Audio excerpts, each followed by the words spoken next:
Okay, 5-0, so ordered.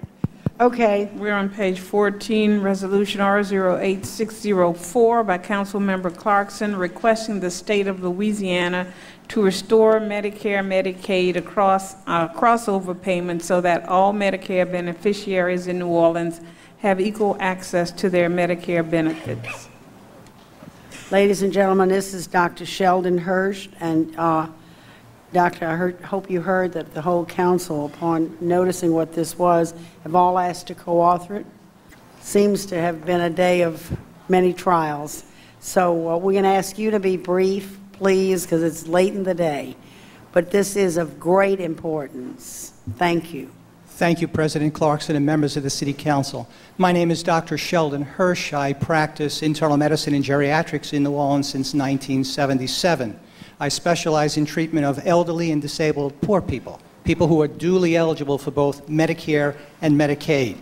I have a practice. I used to be on Mid-City at Tulane Avenue and Jefferson Davis Parkway for 25 years until Katrina destroyed that. 1 year later, I opened up a new practice in the Gust High-Rise in Central City.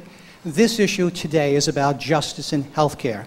All of us who work pay our taxes and expect to get equal Medicare benefits. Medicare is supposed to be colorblind and income blind. But in New Orleans, in Louisiana, if you're a poor person, you now receive less Medicare benefits than if you're a rich person. Because this is based on poverty, it primarily affects elderly African-American grandmothers and mentally and physically disabled people. This presentation is based on my paper, Healthcare Discrimination in New Orleans, Louisiana, and Nationwide. This paper has been endorsed by the Louisiana Geriatric Society, the New Orleans Medical Association, and the Orleans Parish Medical Society. I am president of the National Coalition for Duly Eligible People with Medicare and Medicaid. This is a not-for-profit organization I founded in 2002 to deal with this issue. All of this work appears on my website, www.nacdep.org. Louisiana healthcare policy discriminates against 108,000 of the oldest, poorest, sickest, and most disabled people in our state. These are poor Medicare beneficiaries who also have Medicaid. They worked, pay their taxes, and earn their Medicare, which they get when they get to be elderly and disabled, but are still so poor that they qualify for Louisiana's Medicaid for the needy. John Breaux in the Senate called these people the elderly and disabled poor. They fill up 2/3 of all beds in the nursing homes in the country, and 1/4 of all people over 85 years old are in this group. 1 out of every 4 Medicare beneficiaries in the state of Louisiana have Medicaid. This Louisiana policy decreases access to health care, violates civil rights of elderly and disabled African Americans in New Orleans and 5 million people across the United States. It damages New Orleans healthcare recovery because it heightens our mental health crisis, causes a doctor drain out of poor neighborhoods to wealthy neighborhoods, and penalizes New Orleans, Jefferson, St. Bernard, and Plaquemines parishes 50% more than it does the rest of the state. This is how the 15% poverty penalty is done. Medicare never pays a whole bill. Medicare pays 80 cents of the payment, and the remaining 20 cents, or the co-insurance, is the responsibility of the patient, their second insurance, Blue Cross or AARP, or if you're a poor person, Medicaid. In this instance, everyone gets $1 so that all Medicare beneficiaries, rich and poor, have equal access to the Medicare benefits. The states said this is too much money and went to Congress and asked Congress to help them. And Congress passed the Balanced Budget Act, which basically said if you don't want to pay this 20 cents, you don't have to. So Medicaid says, okay. So here we are in 2008. Medicare, the federal government still pays 80 cents out of $1, but instead of the 20 cents, Louisiana Medicaid now pays a nickel. So that poor people who have Medicare in Louisiana, instead of getting the $1 that wealthy people get, are only allowed to get 85% of their benefits. If a physician or a businessman has a choice of seeing a customer who will pay them $1 as opposed to someone who will pay them 85 cents, logic says that they'll take the $1. And this is exactly what has happened. In 2003, Tommy Thompson, who was Secretary of the U.S. Department of Health and Human Resources, reported to Congress that this scheme decreased access to health care for elderly and disabled poor people. It decreased access to primary medical care in the community 5%, but it decreased access to mental health care in the community more than 21%. Medicare is a nationwide single system of health care, but in Louisiana we now have a two-tier discriminatory benefit system. If you're a healthy and wealthy senior and paid your taxes, you expect and get 100% of your benefits. But if you're a poor person, even though you spent 100% of your taxes, the most you are now able to get of your Medicare benefit is 85%.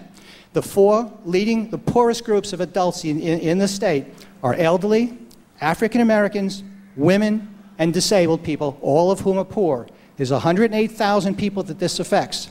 These people can buy the same milk container as these people. They can sit on the same bus as these people, but they can never purchase the same health insurance because the state of Louisiana has now made it illegal for these people to get 100% of their benefits. If a doctor sees a patient with both Medicare and Medicaid, if you accept the Medicare, you must accept the Medicaid. And once Medicaid pays that nickel, it is illegal to accept from anyone any further payment. These group of people, there's 108,000 people, are now legally segregated into a second-class Medicare system. This decreases access to health care. I don't have to prove this. Tommy Thompson already proved this. It also violates the Civil Rights and Americans with Disabilities Act. These people are the most disabled people in the country. They have more heart attack, stroke, congestive failure, cancer, Alzheimer's, dementia, schizophrenia, you name it, they have it. And the irony of this is the people that have the most disability get the least access to the Medicare payment. It also violates the Civil Rights Act.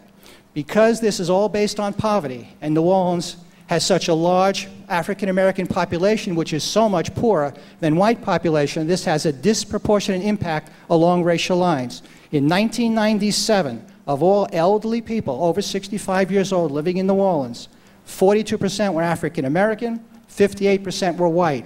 Now, I know that in general, about two-thirds of the city is African American, but because African Americans die sooner than white people, if we look only at people over 65 years old, they've decreased to only 42% of the population. In Mid-City New Orleans, I've published the largest study of these people, and of the 303 people who I have, looking at the elderly people in my practice, of the people who have lost access to health care, 96% are African American, 4% are white. The percentage of people in Mid-City New Orleans who have lost access to health care who are African American is twice the percentage of African American in a general population in New Orleans. According to the Civil Rights Act of 1964, this is disproportionate or disparate discrimination against poor, elderly African Americans.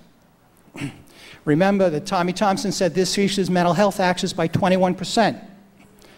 Before Katrina, there were about 9,100 people with Medicare and Medicaid who lived in pre-Katrina New Orleans. Statistically, 1/3 of this group of people have mental illness. If only 2/3 of these 3,000 people return to New Orleans after Katrina, then there is now an additional 2,000 mentally ill people, an additional 2,000 mentally ill people who have decreased access to mental health services, not because of Katrina, but because Louisiana flipped an administrative switch and decreased their access. Restoring Louisiana Medicare, Medicaid crossover payments is what they're called, will improve access for 2,000 mentally ill people and improve mental health crisis in New Orleans.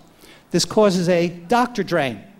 New Orleans and other cities have medically poor neighborhoods where many poor and minority people live, and many medically rich neighborhoods where wealthy people live. If a doctor has a choice of where he's going to set up practice, if he sets up practice in this poor area, seeing more elderly and disabled poor people, he will or she will bump up against this 15% penalty.